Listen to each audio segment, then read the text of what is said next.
तो पिछले पार्ट में हमने देखा था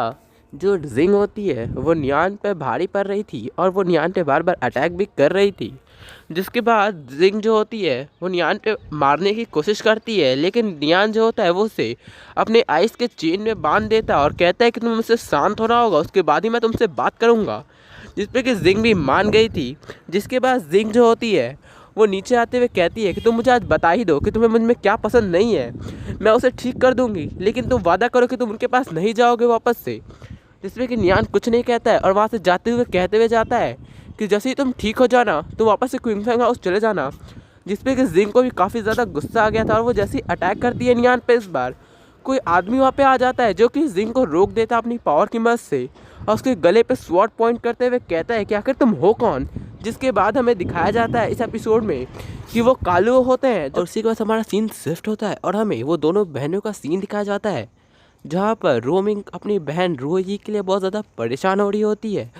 और उसे कुछ भी समझ में नहीं आ रहा होता है कि अभी तक उसकी बहन क्यों नहीं उठी है। और तभी रूही भी उठ जाती है जिसपे कि उसकी बहन पूछती है उससे कि क्या अब तुम ठीक हो। जिसपे कि वो जवाब देती है कि मेरा भी माथा बहुत ज़्यादा दर्द कर रहा है। और वो उठ के बैठती है तो उसे ध्यान आता है कि वो अभी अपने म्यूज़िक पवेलियन में है और वो अपनी बहन से पूछती है कि आखिर यहाँ पे हो क्या रहा है, आखिर मैं यहाँ कैसे आ गई। जिसपे कि रोमिंग थोड़ा बताती है उसे कि मीज असैसिन जो था उसने ही तुम्हें बचा के यहाँ लाया है और उसकी पावर बहुत ज़्यादा थी, इसी वजह से हम लोग की म्यूज़िक पवेलियन की छत भी डिस्ट्रॉय हो गई है। जिसपे कि वो कहती है कि क्या उसने मुझे बचाया, और कहती है कि अब तुम मुझे ऐसा मत कहना कि तुमने वो लेटर भी उसे दे दिया है ताकि तुम मेरी जान बचा सको। जिसपे कि रोमिंग रोही से कहती है कि तुम जैसा सोच रही हो वैसा कुछ नहीं है, तुम वहाँ पे बहुत ज़्यादा बुरी तरीके से इंजर्ड हो गई थी। जिसपे कि उस मेज असैसिन ने ही तुम्हारी जान बचाई थी। और उसने मुझे ये भी बताया कि जो लेटर तुमने उससे लिया हुआ है उसके अंदर उसके दोस्त ने अपनी फैमिली को लेटर लिखा हुआ है जो कि उसी आइस सिटी से ही है, इसलिए उसके ऊपर सील लगी हुई थी।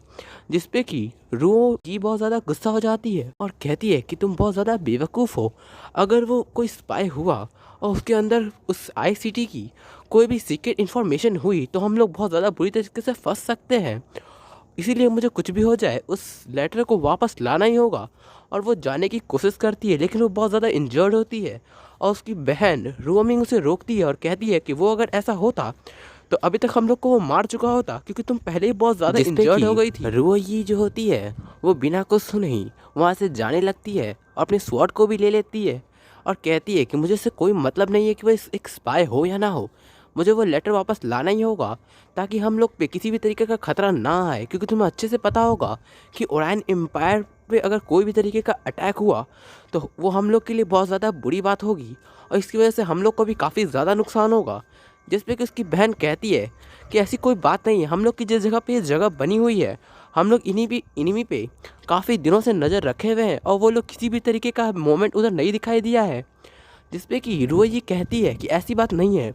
वॉर में कभी भी सिचुएशन चेंज हो सकती है, क्यों ना हम लोग का पारा भी भारी ही क्यों ना हो, सिचुएशन कभी भी बदल जाएगी। जिसपे कि उसकी बहन कहती है कि तुम्हें इतना ज़्यादा नहीं सोचना चाहिए, तुम अभी बहुत ज़्यादा इंजर्ड हो, तुम्हें सबसे पहले रिकवर करना होगा, जिसके बाद हम लोग ड्यूक लैंड को ये सब रिपोर्ट भेज देंगे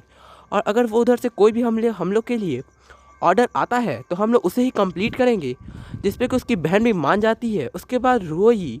का स्वॉर्ड लेके रोमिंग उधर रख देती है। जिसके बाद हमारा सीन शिफ्ट होता है और हमें आइस कोट पगोड़ा का सीन दिखाया जाता है जहाँ पर कुछ लोग बहुत ज़्यादा परेशान होते हैं और कह रहे होते हैं कि ह्यूरोंग एम्पायर बहुत ज़्यादा पावरफुल होते जा रहा है और अगर इसने इस टाइम ओराइन एम्पायर को हरा दिया तो चांसेस हैं कि अगला टारगेट हम लोग होंगे,